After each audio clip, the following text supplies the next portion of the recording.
Well, hello everyone. Welcome to today's video for this channel. Today, as you can tell, the title of the video, we're going to be studying Psalm 23, which is only 6 Bible verses. So you think it's pretty short, but as I was researching it, I realized how much power and how much wisdom there is to this psalm. So I'm very much looking forward to talking about it with you guys.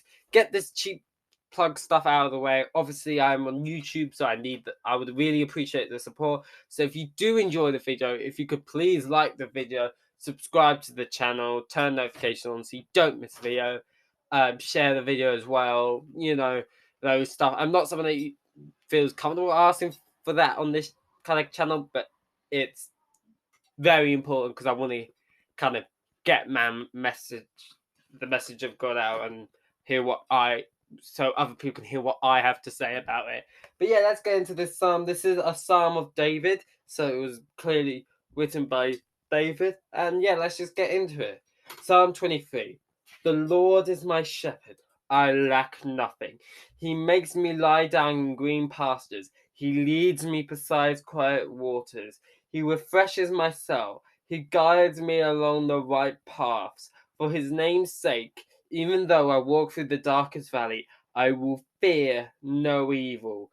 For you are with me, your rod and your staff, they comfort me. You prepare a table before me in the presence of my enemies. You anoint my head with oil, my cup overflows. Surely your goodness and love will follow me all the days of my life, and I'll dwell in the house of the Lord forever. Wow, that is quite powerful. These 6 verses, you can just feel God kind of speaking and just nothing but truth into these verses. So let's start off kind of going down the structures here. If I have a look here, it's because my notes are there. I am going to uni very soon, so hopefully I have a better setup where I'm not just looking there all the time. I'm looking at you guys a bit more often. So yeah. So first thing I want to say is shepherd is a widely used metaphor in the Bible to describe God and Jesus, especially in this psalm, which is an incredibly famous psalm, showing about it describes him a lot as the shepherd, and we are the sheep, and he looks after and take care of his sheep. And the words "I lack nothing" is saying something incredibly powerful and true, that God meets all our emotional, physical, and spiritual needs. We're never lacking. We've always got more than enough because we have God, and God is really all we need. You can live without anything else but God. And the reason that is because a load of other things, they can easily go, and nothing and it'll be shock, but world can continue. Nike could just die, and it's not essential to life. Same with Disney. These things are not eternal things that you can build your life on, because they're not eternal. They're the things of this earth, and the things of this earth aren't eternal, so you can't live with just them if you want to fulfill in life. But God says, with the words, I lack nothing, you can live without anything else but God, because God satisfies us all. And I think that's incredibly powerful. So as you can see with verse 1, God is speaking a lot of power in just like less than 10 words, like 5, 6, 7, like 8 words. God has spoken incredibly powerfully. But yeah, in verse 2 it says that he lies me down in green pastures, and he leads me beside quiet waters. Green pastures is a metaphor for all that makes life flourish. So when he lays down green pastures, he's saying he wants you to flourish and succeed in what he wants you to achieve. And sorry, not the mic. And quiet waters. He leads me beside quiet waters. The quiet waters are supposed to mean that they are restful and they will provide refreshment and well-being. So God will refresh you with his spirit and who he is to help you have a life that flourishes. So this is the part where I realised I've got to scroll down.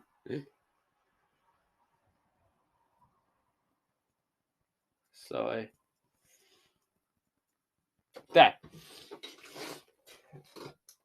So in verse 3, it says, he refreshes my soul. He guides me along the right paths for his name's sake. For his name's sake.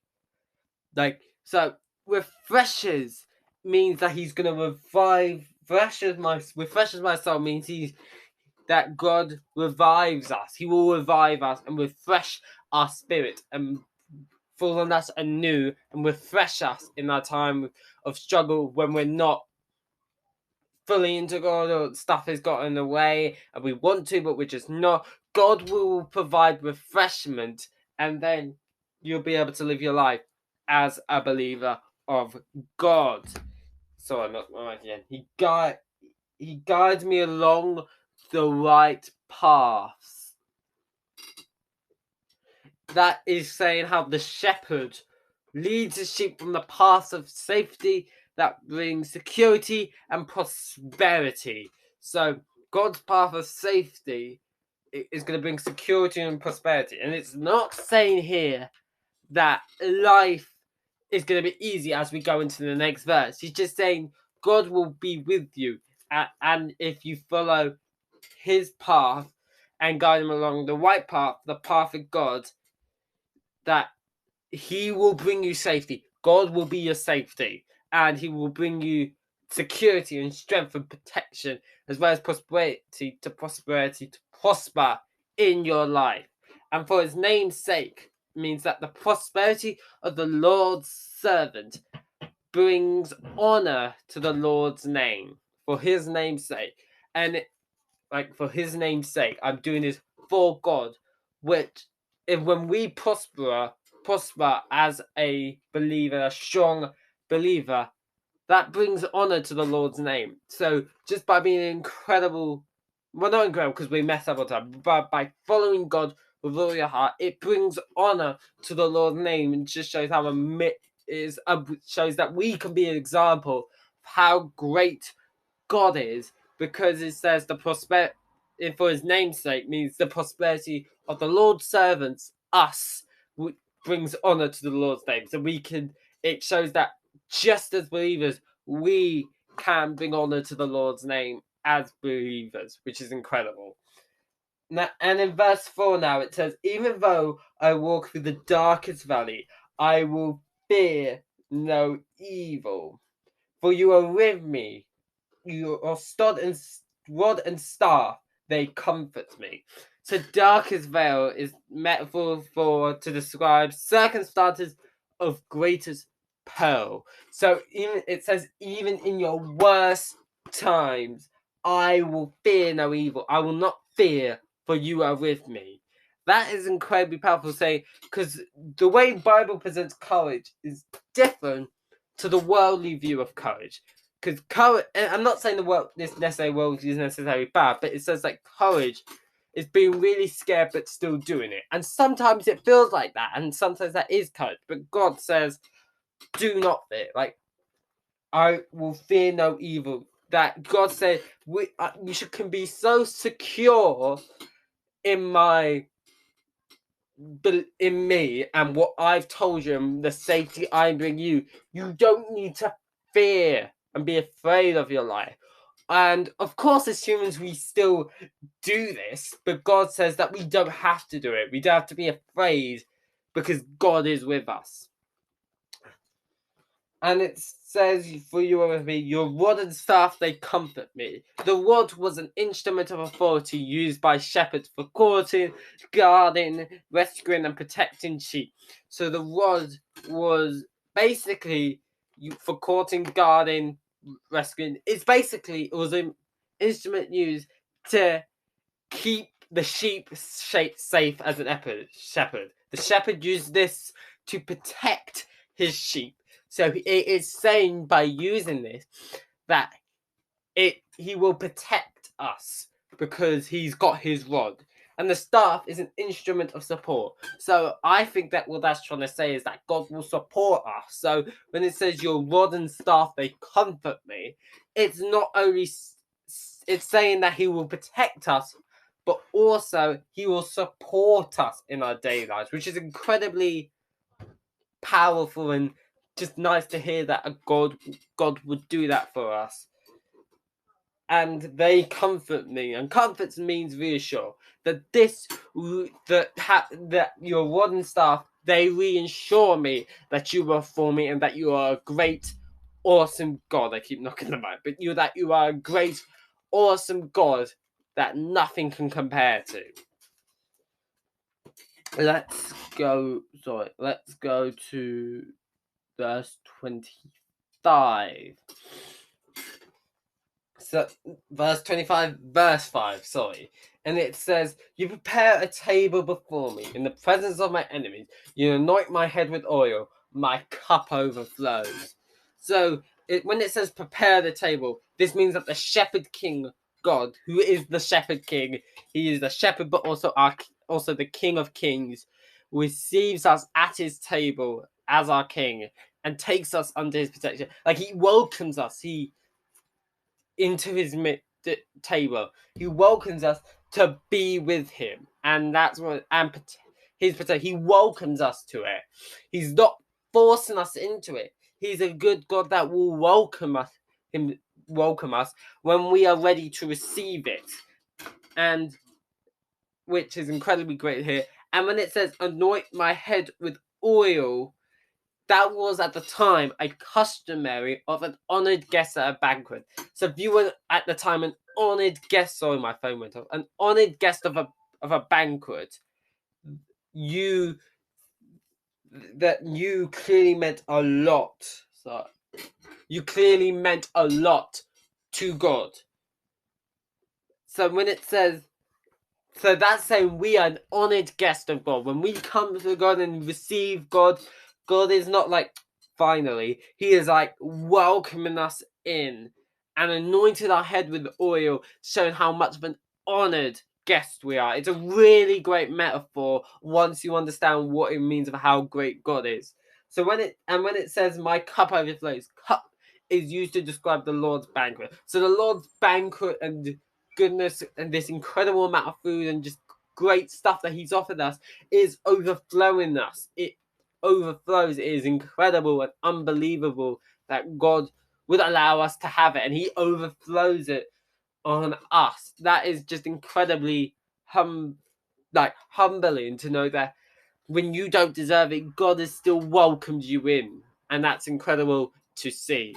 For the final verse 6, it says, surely your goodness and love will follow me all the days of my life, and I'll dwell in the house of the Lord forever. So when it says surely your goodness and love, that saying goodness and love is used, in my opinion, to personify everything mentioned in the psalm, all this great stuff that I think it's great to have that there, because even someone who hasn't looked into the context can understand the depth and what he's trying to say by saying your goodness and love, words that we still understand their meanings today. And your goodness and love will follow me. Follow in this situation means pursue, saying God will pursue you.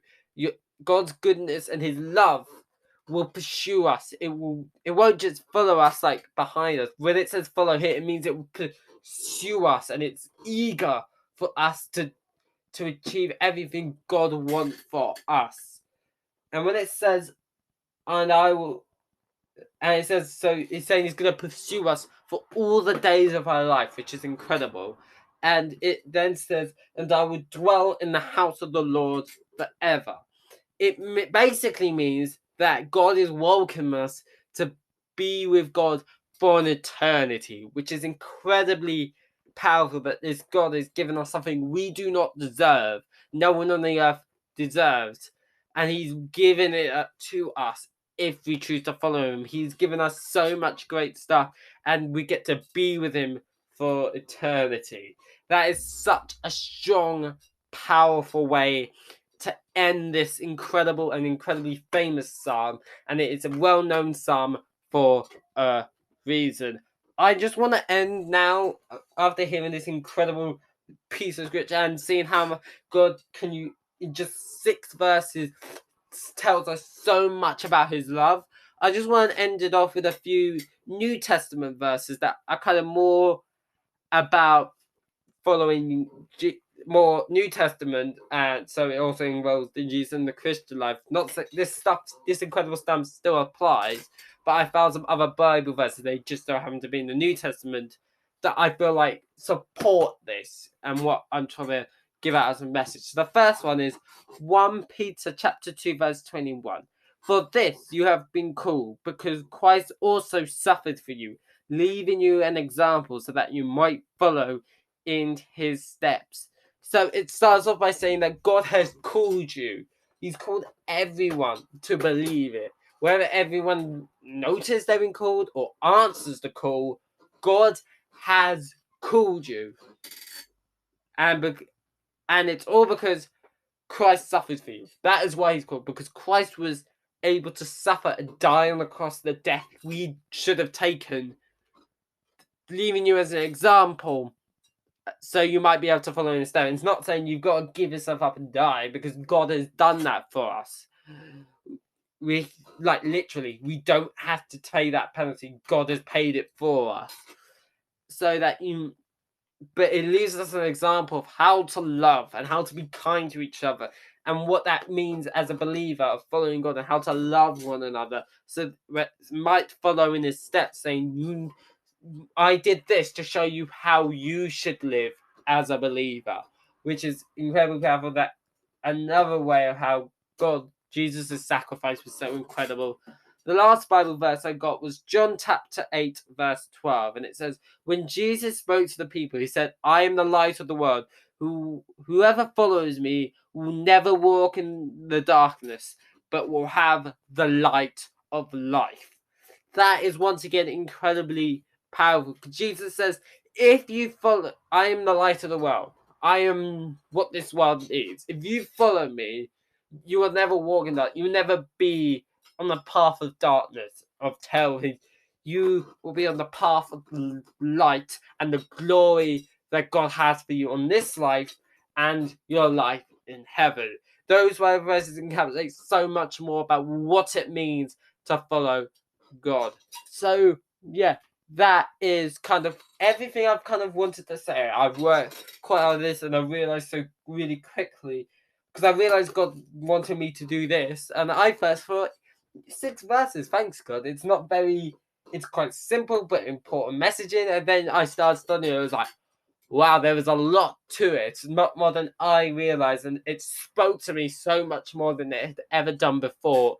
So I had a lot of fun researching and understanding this summer more. I hope you enjoyed this video. If you did, I hope to see you in my future, watching my future videos. If you did enjoy, once again, don't forget to like the video, subscribe to the channel, turn notifications so never miss a video, share the video, and I hope you all very much enjoy it. I'll see you on the next one. Bye guys.